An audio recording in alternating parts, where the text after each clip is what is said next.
چلیے آگے چلتے ہیں کیونکہ آج کا لیسن پورا کرنا ہے. غور و فکر کی دعوت دی تھی آپ کو، الحمدللہ آپ سوچنے لگ گئے، سمجھے میرا کام ہو گیا. اب آپ بتائیے، آپ کچھ کہہ رہی تھی کہ انہوں نے ابھی غسل کیا ہی تھا.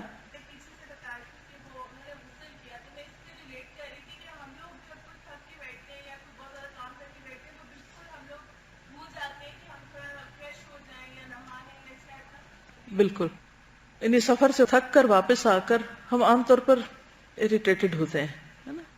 تو اس میں اگر آپ تھوڑا سا پانی اپنے اوپر بہا لیں تو آپ دیکھیں گے تازہ دم ہو جائیں گے اور آپ کی ساری تھکاوٹ اتر جائے گی. یہ ایک اچھی سنت پتہ چلتی ہے. اس کے بعد مدینے کا انتظام ابن ام مکتوم کو سونپا اور حضرت علی رضی اللہ تعالی عنہ کو جنگ کا پھریرا دے کر ایک جماعت کے ساتھ آگے روانہ فرما دیا. اب آپ نے یہ نہیں کہا کہ امیر تو میں ہوں اور سب سے آگے تو پہلے تو مجھے جانا چاہیے، نہیں، اپنے سے پہلے حضرت علی کو بھیجا. بنو قریظہ نے انہیں دیکھا تو رسول اللہ صلی اللہ علیہ وسلم پر گالیوں کی بچھاڑ کر دی اور ہرزہ سرائی کی. ہرزہ سرائی یعنی مذاق اڑانا شروع کر دیا اور اول پول بکنے لگے. ادھر اعلان سن کر مسلمان بھی جھٹ پٹ تیار ہوئے اور نکل پڑے. اس میں بھی شاید ایک حکمت عملی تھی کہ آپ کو اندازہ تھا کہ ری ایکشن ان کا کیا ہوگا.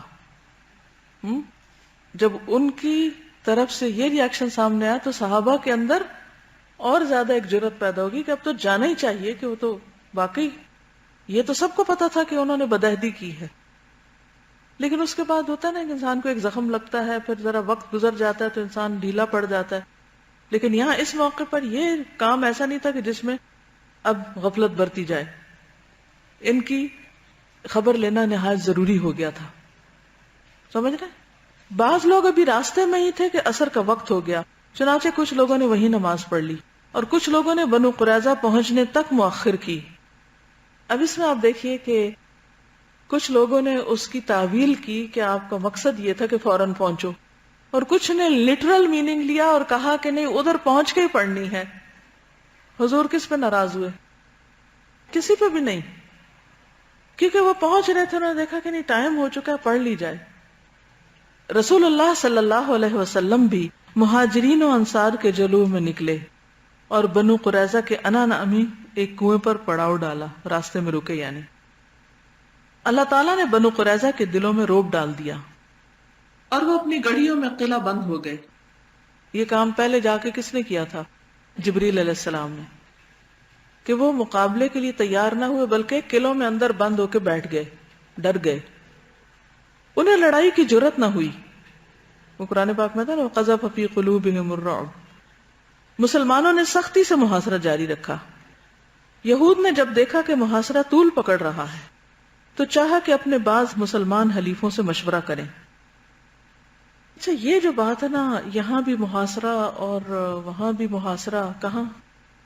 جنگ خندق میں.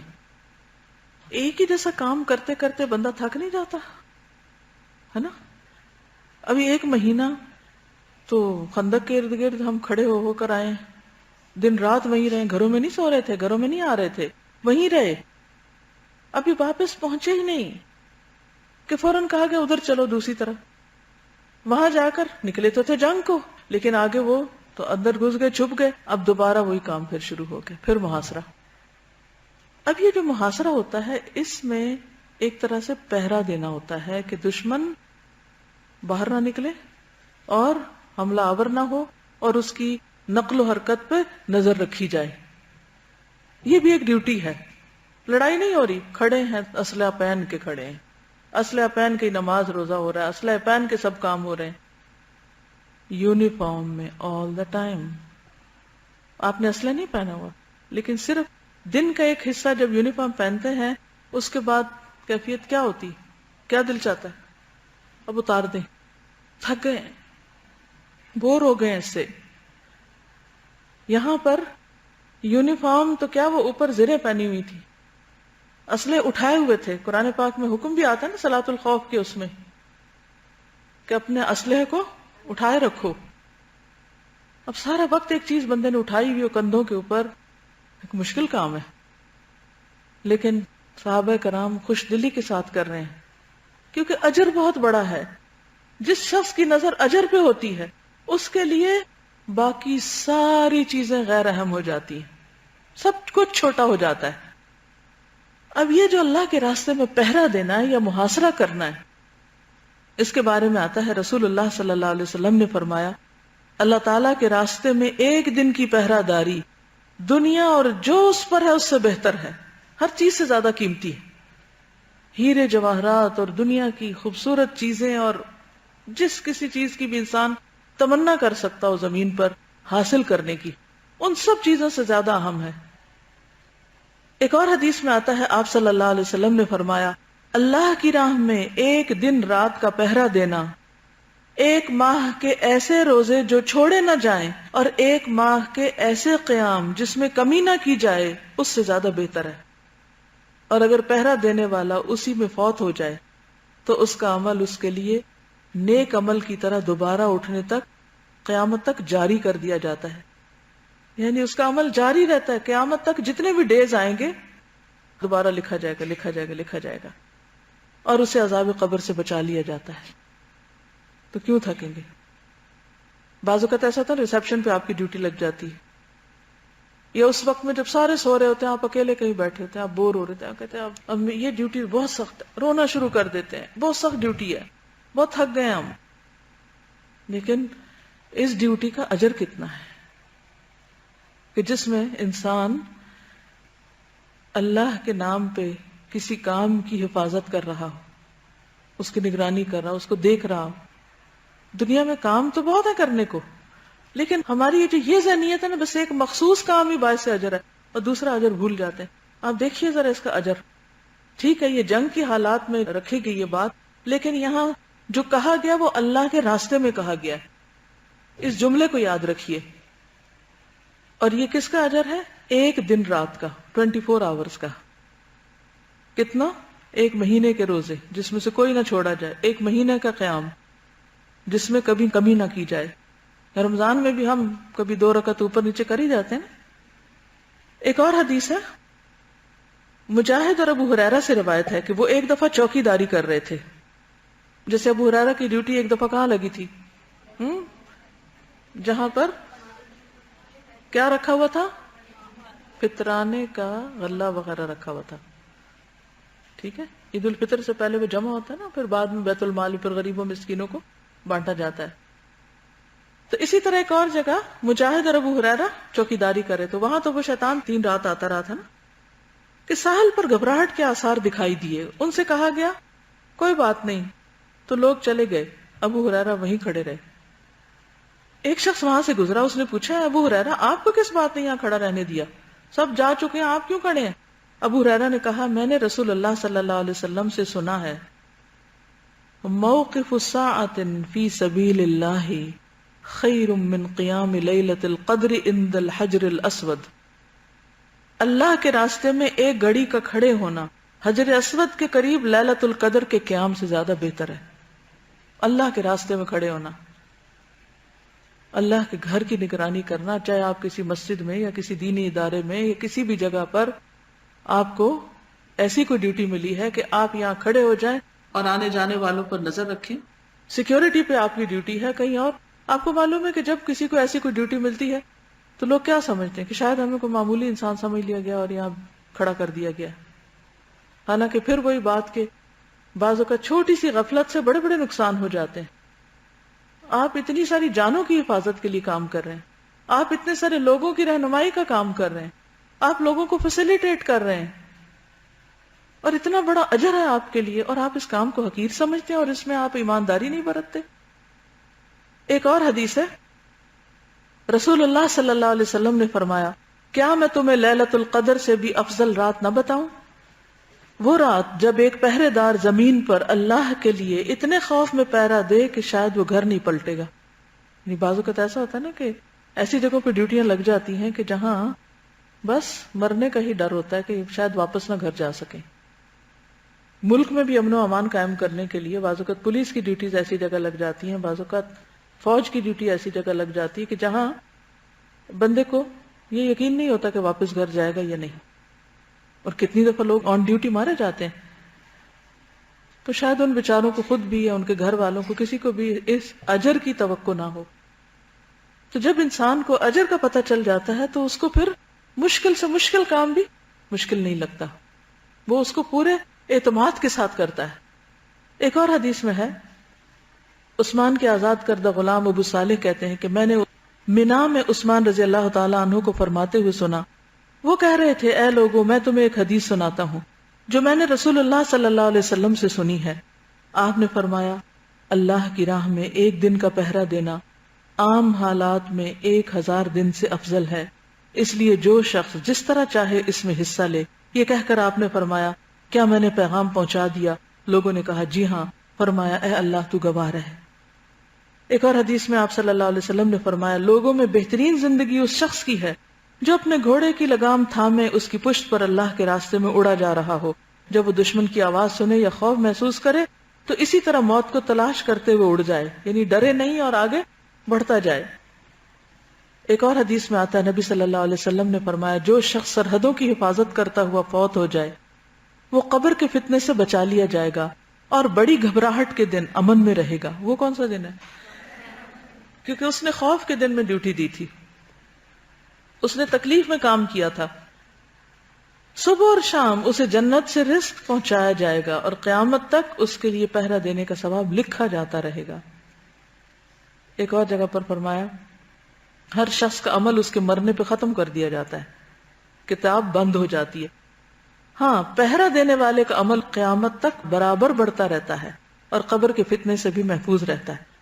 اب دیکھیے کہ مرد حضرات تو مثلا سرحدوں پہ کھڑے ہیں، تو عورتیں اگر گھر کی نگرانی کر رہی ہیں یا ان میں سے بھی کسی کی ڈیوٹی کہیں اور ایسی جگہ ہے، یا حضرت صفیہ کے بارے میں آپ کو معلوم ہے کہ ایک جنگ کے موقع پر دیکھا کہ پیچھے سے دشمن حملہ آور ہو رہا تو انہوں نے خیمے کی وہ لکڑی اٹھائی اور اسی سے ہی آنے والوں کو ختم کر دیا۔ ہاں؟ تو یہ بھی ایک نگرانی تھی نا کہ کون کیا کر رہا ہے۔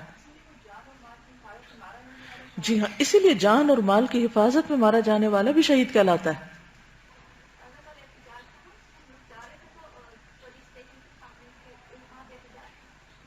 اس لیے کہ ہم نے تو یہ تعلیم ہی کبھی نہیں دی۔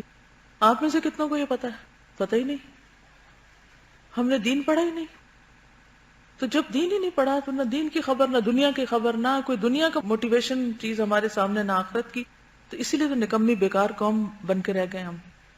ہر کام میں بہانا، ہر کام سے بھاگنا، محنت کی عادت نہیں رہی ہمیں، اور کسی کام کو اپنا نہیں سمجھتے یا اسے قبول نہیں کرتے، ایکسپٹ نہیں کرتے، ڈیوٹی کو بددلی سے کرتے ہیں۔ کب جان چھوٹ جائے ہماری، کتنا ٹائم رہ گیا، کتنے گھنٹے رہ گئے ابھی، کتنا وقت باقی ہے، وہ یہی دیکھتے رہتے ہیں۔ دفتروں میں عام طور پر کیا ہوتا ہے، ٹائم پورا کرتے ہیں؟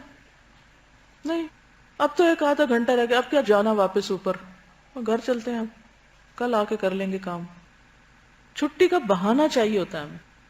ہفتے کے دن آپ دیکھیں دفتروں میں حاضری، آفٹرنون میں دیکھیں، صبح میں دیکھیں، لوگ مارے مارے پھرتے ہیں اپلیکیشنیں لے کے، بجلی کا کنیکشن چاہیے، گیس کا چاہیے، دفتر میں لوگ ہی نہیں ہیں، وہ کہاں ہیں؟ کوئی جنازے پہ گیا ہوا ہے، کوئی کہیں گیا ہوا ہے، کوئی کہیں گیا ہوا ہے، اور لوگ مصیبت میں مبتلا ہیں کیونکہ اس کو فرض سمجھا ہی نہیں ہم نے کہ یہ فرض میں آتا ہے، یہ ذمہ داری ہے، اس کی پوچھ ہوگی۔ ابن عباس سے روایت ہے کہ میں نے رسول اللہ صلی اللہ علیہ وسلم کو فرماتے ہوئے سنا، 2 آنکھوں کو جہنم کی آگ نہ چھو سکے گی، ایک وہ آنکھ جو اللہ کے خوف سے روئی، اور وہ آنکھ جس نے اللہ کے راستے میں پہرا دیتے ہوئے رات گزاری، یعنی جاگتا رہا وہ شخص ڈیوٹی دیتے وقت، سیکیورٹی گارڈ تھا مثلا۔ آج کل تو سیکیورٹی گارڈ بھی چارپائیاں ڈال کے سو جاتے ہیں۔ ابو ہریرہ رسول اللہ صلی اللہ علیہ وسلم سے بیان کرتے ہیں کہ آپ صلی اللہ علیہ وسلم نے فرمایا، خوشخبری اس بندے کے لیے جو اللہ کے راستے میں غزوہ کے موقع پر اپنے گھوڑے کی لگام تھامے ہوئے ہے، اس کے سر کے بال پراگندہ ہیں، اس کے قدم غبار آلود ہیں، اگر اسے پہرے پہ لگا دیا جائے تو وہ اپنے اس کام میں پوری محنت سے لگا رہے، اگر لشکر کے پیچھے لگا دیا جائے تو اس میں بھی پوری تندہی اور فرض شناسی سے کام کرے، اگر وہ کسی ملاقات کی اجازت چاہے تو اسے اجازت بھی نہ ملے، اگر کسی کی سفارش کرے تو اس کی سفارش قبول نہ کی جائے، لیکن اللہ کے نزدیک ایسا شخص طوبی لعبد، اس کے لیے خوشخبریاں ہی خوشخبریاں ہیں۔ جی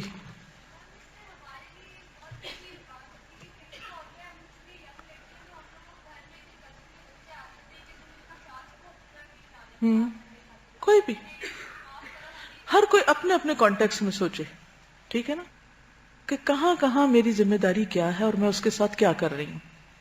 جی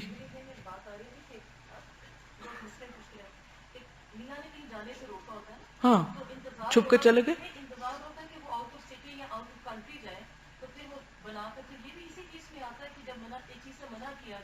نیک عورتوں کی صفت قرآن میں کیا بتائی گئی ہے؟ فالصالحات قانتات حافظات للغیب بما حفظ اللہ. تو عورت گھر کی ذمہ دار ہے، نگران ہے، اور وہاں جو وہ حفاظت کر رہی ہے، نگرانی کر رہی ہے، خیال رکھ رہی ہے شوہر کی موجودگی میں یا غیر موجودگی میں، اپنی ذمہ داریوں کو نبھا رہی ہے، تو اس کے لیے کیا ہے کہ جو نماز پڑھے اور روزہ رکھے اور شوہر کی اطاعت کرے اور اپنی عزت و عصمت کی حفاظت کرے، تو جنت کے جس دروازے سے چاہے داخل ہو جائے. تو ہر ایک کا اپنا دائرہ کار ہے نا جہاں اس کو نگرانی کا کوئی کام ہے. اب مثال کے طور پر ایک ٹیچر کی ذمہ داری ہے کہ وہ کلاس میں جب اسٹوڈنٹس ٹیسٹ کر رہے ہوں، امتحان لکھ رہے ہوں، تو وہ نگرانی کرے. کیا کر رہے ہوتے ہیں؟ میں بھی کالج اور یونیورسٹی میں پڑھاتی رہی ہوں، 3 گھنٹے مسلسل میں چلتی تھی کہ ڈیوٹی ہے، بیٹھ نہیں سکتے، فرض ہے کہ دیکھنا ہے کہ اسٹوڈنٹس کیا کر رہے ہیں، کوئی نقل تو نہیں کر رہا. کیسے پی سکتے ہیں؟ کوئی بھی ڈیوٹی. اب اس وقت میں لسٹ تو نہیں بنا سکتی. دین کے احکامات جو ہیں وہ ایک عام انداز میں آپ دیکھیں، اس کے بعد اپنی اپنی ذمہ داریاں گھر کے اندر بھی دیکھیں، اسٹوڈنٹ کی حیثیت سے بھی دیکھیں، کہیں اور ڈیوٹی لگی ہوئی تو اس کو بھی دیکھیں، کہیں جاب کرتے ہیں تو اس کو دیکھیں، کہیں بھی. میں تو صرف کمپیئر کر رہی ہوں کہ صحابہ کو آپ دیکھیں، 1 مہینہ وہاں محاصرہ کر کے آئے ہیں اتنے خوف میں، ابھی آ کے بیٹھے نہیں، کہا پھر چلو، پھر جا کے پھر وہی کام، پھر محاصرہ، پھر نگرانی. اور کوئی بھی اس میں سے یہ نہیں کہتا کہ ہم کس مشکل میں پڑ گئے، کیونکہ ہم اگر کام بعض اوقات کرتے نہیں، بعض اوقات کریں، بڑبڑاتے گرمبل کرتے رہتے ہیں. وہاں کھڑے بھی ہوں گے ڈیوٹی پر تو اس وقت بڑبڑا رہے ہوں گے اور بھول جاتے ہیں کہ فرشتے بھی لکھ رہے ہیں.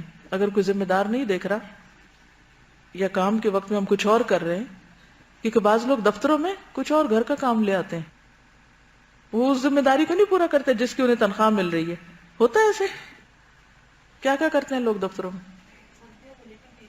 سردیوں میں نیٹنگ،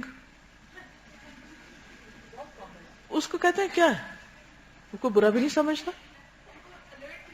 شابش، ویری گڈ. یہ کہتی ہے کہ میں نے ان حدیثوں سے یہ سیکھا کہ جیسے عورت ہے، اس کے گھر میں ذمہ داری ہے، تو اس کا کام صرف کھانا پکانا اور گھر صاف کرنا نہیں ہے، اس کو الرٹ رہنے کی ضرورت ہے. بچے کیا کر رہے ہیں، کدھر نکلے ہیں، کدھر سے آئے ہیں، کس چیز میں بیٹھے ہیں، یہ چیزیں بھی اس میں آ جاتی ہیں. پھر اب نبی صلی اللہ علیہ وسلم موٹیویٹ کر رہے ہیں نا. مثلا یہ ہوتا ہے نا کہ ہم کہتے ہیں ہائے بیچارہ تھکا ہوا ہے، اب نماز کیسے، فٹ بال کھیل کے آیا، اب مسجد جانے کے لیے کہوں، فٹ بال کے لیے جرابیں خود پہنائی اس کو اور مسجد کے لیے تھپک کے خود ہی سلا دیا. ہم اسی طرح کے ترس نہیں کھاتے بچوں پہ، انہیں مسجد جانے کی عادت نہیں پڑتی، اس وقت ان کو دھمکانے کی ضرورت ہے، اٹھو اب. وہاں سختی کی بھی ضرورت ہے تھوڑی سی، کیونکہ انسان کا مزاج ایسا نا کہ جب کوئی ڈھیل دے دیتا ہے تو ہم اور ڈھیلے ہو جاتے ہیں، موج کرتے ہیں، اور جب پتہ ہو کہ پوچھ ہوگی تو پھر تھوڑے سے سیدھے ہو جاتے ہیں. اب جیسے سیکیورٹی پہ ڈیوٹی ہوتی ہے، مسجد میں جا رہے ہیں کہ اسکول کسی جگہ پہ جا رہے ہیں، وہ اگر بیگ چیک کریں یا کچھ پوچھیں تو ہم غصہ کرتے ہیں کہ کیوں چیک کر رہے ہیں، حالانکہ وہ ان کی ڈیوٹی ہے. مسلمانوں نے سختی سے محاصرہ جاری رکھا. یہود نے جب دیکھا کہ محاصرہ طول پکڑ رہا ہے تو چاہا کہ اپنے بعض مسلمان حلیفوں سے مشورہ کریں. چنانچہ انہوں نے رسول اللہ صلی اللہ علیہ وسلم سے درخواست کی کہ وہ ابو لبابہ کو بھیج دیں تاکہ ان سے مشورہ کر لیا جائے. آپ صلی اللہ علیہ وسلم نے ابو لبابہ کو بھیج دیا. انہیں دیکھ کر مرد حضرات ان کی طرف دوڑ پڑے. کون سے مرد؟ یہود کے. عورتیں اور بچے ان کے سامنے دھاڑے مار مار کے رونے لگے. اس کیفیت کو دیکھ کر ابو لبابہ پر رقت طاری ہو گئی. یہود نے کہا کیا آپ مناسب سمجھتے ہیں کہ ہم محمد صلی اللہ علیہ وسلم کے فیصلے پر ہتھیار ڈال دیں؟ آپ ہمیں مشورہ دیں. انہوں نے کہا ہاں، اور ساتھ ہی ہاتھ سے حلق کی طرف اشارہ کر دیا. مطلب یہ تھا کہ ذبح کر دیے جاؤ گے. بعض نے کہا کہ واقعہ ضعیف ہے لیکن بہرحال کتابوں میں درج ہے. لیکن انہیں فوراً احساس ہوا کہ اشارہ کر کے انہوں نے اللہ اور اس کے رسول کے ساتھ خیانت کی ہے. چنانچہ وہ سیدھے مسجد نبوی پہنچے اور اپنے آپ کو ایک ستون سے باندھ لیا. قسم کھائی کہ اب انہیں رسول اللہ صلی اللہ علیہ وسلم ہی اپنے دستے مبارک سے کھولیں گے. جب رسول اللہ صلی اللہ علیہ وسلم کو اس کی اطلاع ہوئی تو آپ نے فرمایا اما انه لو جاءنی لاستغفرت له اما اذا فعل ما فعل فنتركه حتى يقضي الله فيه. اگر وہ میرے پاس آگے ہوتے تو میں ان کے لیے دعا مغفرت کر دیتا، لیکن جب وہ وہی کام کر بیٹھے ہیں تو اب ہم بھی انہیں چھوڑے رکھیں گے یہاں تک کہ اللہ ہی ان کے بارے میں فیصلہ فرمائے. ادھر طوالت محاصرہ کے ساتھ ہی بنو قریظہ کے حوصلے ٹوٹ گئے. چنانچہ 25 روز کے بعد 25 ڈیز کے بعد انہوں نے اپنے آپ کو حضور صلی اللہ علیہ وسلم کے حوالے کر دیا. دیکھیے پھر صحابہ کا حال کیا ہوگا، مہینہ ادھر اور 25 دن ادھر، ایک دو دن کی بات نہیں ہے. 25 دن کے بعد انہوں نے اپنے آپ کو حضور صلی اللہ علیہ وسلم کے حوالے کر دیا کہ آپ جو فیصلہ مناسب سمجھے کریں. آپ نے مردوں کو باندھ لیا، عورتوں اور بچوں کو علیحدہ کر لیا. قبیلہ اوس کے لوگ عرض پرداز ہوئے کیونکہ وہ ان کے حلیف تھے. ہمارے ان حلفاء پر احسان فرمائیں جس طرح خزرج کے حلفاء بنو قینقاع پر احسان فرمایا تھا. آپ صلی اللہ علیہ وسلم نے فرمایا الا ترضون ان يحكم فيهم رجل منكم، کیا آپ لوگ اس بات پر راضی نہیں کہ ان کے متعلق آپ ہی کا ایک آدمی فیصلہ کرے؟ انہوں نے کہا کیوں نہیں. یہ جو حلیفانہ تعلقات ہوتے تھے نا، کیونکہ ٹرائبل سسٹم تھا تو لوگ سروائیول کے لیے ایک قبیلہ جو تھا وہ اکیلے نہیں مقابلہ کرتا تھا بلکہ اوروں کو اپنا ساتھی بنا لیتا تھا. تو اوس اور خزرج جو تھے آپس میں لڑ رہے تھے نا. اگر آپ پہلے پارے میں آپ کو یاد ہو وہ فدیہ دینے والی بات اور گھروں سے نکالنے والی بات، تو اس میں اوس اور خزرج جو تھے انہوں نے لوکل یہودی قبائل کے ساتھ اپنے اپنے معاہدے کر رکھے تھے. جب آپس میں لڑائی ہوتی تو وہ دو قبائل بھی ان قبیلوں کی مدد کرنے کے لیے پھر اس وقت کے مسلمان ہوتے ہوئے پھر آپس میں بھی لڑتے. تو اب یہ چونکہ ان کے حلیف تھے تو ان کا دل پسیج گیا. تو آپ نے فرمایا ٹھیک ہے پھر فذاک الی سعد بن معاذ، یہ تو معاملہ سعد بن معاذ کے حوالے ہے. ٹھیک ہے، وہ کون تھے؟ اوس کے سردار تھے. اوس کے لوگوں نے کہا ہم اس پر راضی ہیں، ٹھیک ہے. حضرت سعد کو غزوہ خندق میں جو زخم لگا تھا اس کی وجہ سے وہ مدینہ ہی میں تھے، وہ نہیں آئے تھے. انہیں گدھے پر سوار کر کے لایا گیا.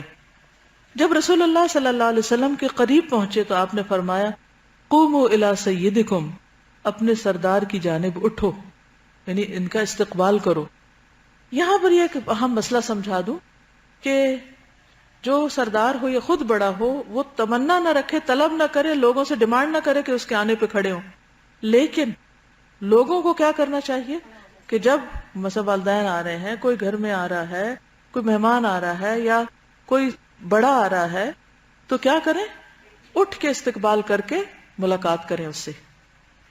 یہ اصول یاد، لوگ پہلا حصہ یاد رکھتے ہیں اور دوسرا بھول جاتے ہیں. چنانچہ لوگ اٹھ کر ان کے استقبال کو گئے اور انہیں دونوں طرف سے گھیر لیا اور کہنے لگے سعد اپنے حلیفوں کے بارے میں حسن سلوک کیجیے گا، یعنی اچھا فیصلہ کرنا. حضرت سعد خاموش تھے، کچھ جواب نہیں دے رہے تھے. جب لوگوں نے گزارش کی بھرمار کر دی تو بولے اب وقت آ گیا ہے کہ سعد کو اللہ کے بارے میں کسی ملامت گر کی ملامت کی پرواہ نہیں.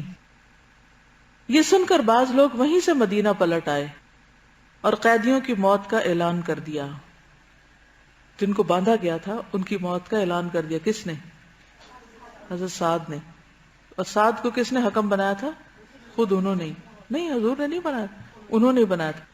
جب حضرت سعد اتر چکے اور انہیں بتلایا گیا کہ بنو قریظہ ان کی ثالثی پر راضی ہیں تو انہوں نے فیصلہ کیا مردوں کو قتل کر دیا جائے، عورتوں اور بچوں کو قیدی بنا لیا جائے اور اموال تقسیم کر دیے جائے. یہ فیصلہ تورات کے مطابق تھا. ٹھیک ہے.